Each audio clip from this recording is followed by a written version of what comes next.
Hi, welcome to TechieTalksAI. This is Sri. We are going to take our previous project into the next level, that is adding rate limiting. In this project, we'll use SlowAPI for rate limiting. Hi, welcome to TechieTalksAI. I'm Sri from Schogini. On this channel, we showcase hands-on demos and insights into AI automation and no-code tools. We have created several Make.com modules to simplify no-code automation for you. Subscribe and join us on this journey into the future of technology. What is the need for rate limiting or dynamic rate limiting, especially in multi-tenant SaaS applications? As a SaaS platform begins to grow beyond its early stages, one of the most critical engineering challenges that emerges is fair resource allocation across tenants. Welcome to this project, Multi-Tenant SaaS with dynamic rate limiting using SlowAPI. This project extends the base multi-tenant SaaS demo by adding tenant-specific rate limiting using SlowAPI library. So this is an upgrade to our previous project. It introduces the concept of enforcing usage fairness across tenants and preventing abuse or resource starvation within shared infrastructure. The core idea, every tenant operates inside shared infrastructure, but must still get fair, predictable performance. Why rate limiting is essential in SaaS?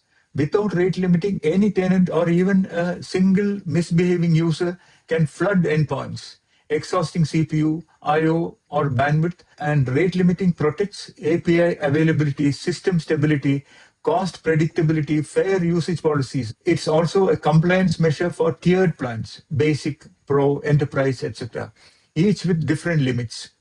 We still run one FastAPI container serving all tenants. In this case, Acme, Globex, and Initech. But now, before processing requests, a SlowAPI middleware checks who is making the request, IP, tenant ID, and session. How many recent calls they made, whether they exceeded their quota. If yes, respond with HTTP 429, too many requests. This ensures lightweight in-memory enforcement without extra database overhead. Tenant-based dynamic rate limits. Each tenant has unique configuration in tenants.jsonl. We saw this file last video as well. We will see it in this video as well. Here we have the tenants.jsonl. So here one line belongs to one tenant or one SaaS client. And here we are including the rate limit. See limits, chat per 10 seconds, 8 for the first client. That is Acme. And for Globex, it is 4 requests per 10 seconds. And for Initech, it is 6 requests per 10 seconds. Each tenant gets different predefined rate limits. SlowAPI dynamically reads these values at runtime. Thus, Acme can send 8 messages per 10 seconds. This models differentiated service tiers in production SaaS. Session and IP-based rate control. 2 levels of control. Session endpoint limited by IP prevents sign-up spam. Chat endpoint limited per tenant plus session ensures tenant fairness. Fallback logic: if tenant/session headers are missing, it falls back to IP address alone.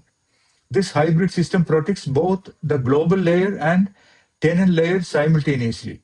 Implementation using SlowAPI. SlowAPI is a lightweight Python wrapper over the limits library. So if you look at the code, here you will see from SlowAPI, import limiter, rate limit exceeded handler, and we also use SlowAPI util to get a remote address, and to return the 429 HTTP error, rate limit exceeded library is used from SlowAPI itself.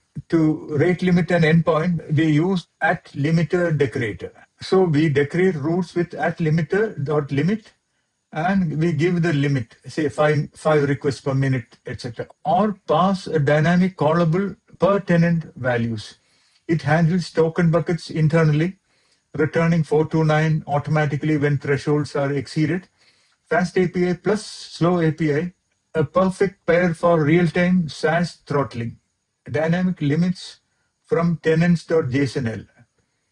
Instead of hard coding limits, a helper reads the file tenants.jsonl. So this chat limit value is what reads the JSONL file, and get the limits value for the tenant. And that function is passed to the decorator. So chat limit value, see here, chat has the at limiter decorator and it has the function chat underscore limit underscore value used. So that per tenant limit happens. Hence, every tenant rate limit can change instantly. Just edit tenants.jsonl and restart the container. Let's now demonstrate per tenant rate enforcement. Okay.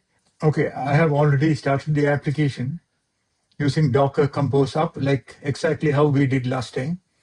And now what we'll do is we will use curl to get the session ID. Session ID, we get it this way.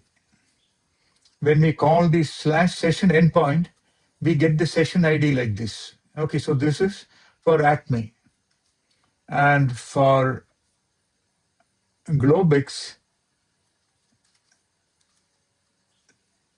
this is how we get the Globix session ID by passing the tenant ID Globix. What we will do is we will save these two session IDs in two variables so that we can use them in our chat calls. So we have Acme underscore session ID, which has the session ID for Acme, and Globix underscore session ID, which has Globix session ID. Now what we're going to do is we are going to call Acme chat endpoint using Acme session ID 10 times. And we will echo the output. See here, 1, 2, 3, 4, 5, 6. 6 requests succeeded. After that, it gave rate limit exceeded. So this is for Acme session ID. Now let's do this for Globix. So here is the Globix chat endpoint call. Let's make that call 10 times. See here, rate limit exceeded, and 4 times, 1, 2, 3, 4 times, call succeeded. So here per tenant, rate limit is applied. So when limits are hit, SlowAPI automatically sends rate limit exceeded and the allowed rate limit. Okay, rate limit exceeded 6 per 10 seconds, etc. A client should implement retry logic with exponential backoff, respect headers like retry after. Optionally, show friendly UI messages. Please wait a few seconds. That is what we do in our chat implementations. Clear communications prevent user frustration. Composite key strategy, tenant plus session plus IP address. So here we have the chat key function where we have the tenant ID, session ID, and using the get remote address request, we get the remote IP address. So we create a composite key to identify the request, identify the source of the request.